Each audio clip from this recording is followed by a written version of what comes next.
23واں عمل جس سے رزق میں برکت ہوتی ہے وہ ہے نکاح کرنا۔ نکاح کرنے سے اللہ رب العزت انسان کے رزق کو بڑھا دیتے ہیں اور انسان کے رزق میں وسعت آتی ہے۔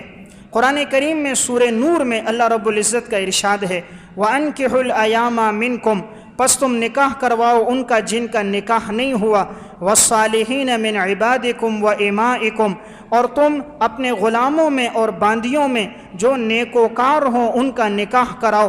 إِن يَكُونُوا فُقَرَاءَ يُغْنِهِمُ اللَّهُ مِنْ فَضْلِهِ، اگر وہ فقیر ہیں اللہ اپنے فضل سے انہیں مالدار کر دے گا۔ وَاللَّهُ وَاسِعٌ عَلِيمٌ، اللہ کشادہ ہے، جاننے والا ہے۔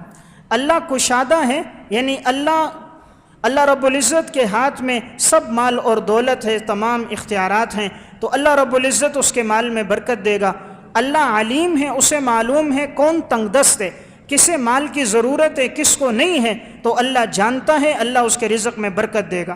تو ایک عمل رزق میں برکت کا وہ نکاح ہے، تو نکاح سے رزق میں وسعت آتی ہے۔ اس لیے گھر میں اگر لڑکا لڑکی بالغ ہو جائیں تو نکاح میں جلدی کرنی چاہیے، اور یہ سوچ نہیں ہونی چاہیے کہ یہ بچہ کھائے گا کہاں سے، اگر اس کی شادی ہو گئی تو گھر والی کو کہاں سے کھلائیں گے، اولاد ہو گئی تو وہ کہاں سے کھائے گی۔ قرآن کریم کا وعدہ ہے کہ تم نکاح کرو، اللہ اپنے فضل سے تمہیں مالدار کر دے گا۔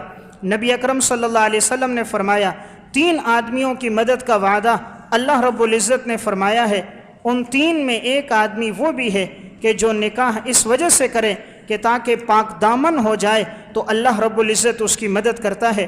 ثلاثۃ حق علی اللہ عونہم، 3 آدمیوں کی مدد کی ذمہ داری اللہ نے اپنے ذمے لی ہے۔ المکاتب الذی یرید الاداء، نمبر 1 وہ مکاتب غلام جو ادائے کتابت کے لیے کوشش کرتا ہے تو اللہ اس کے مال میں برکت دیتا ہے اور اس کو آزادی نصیب ہوتی ہے۔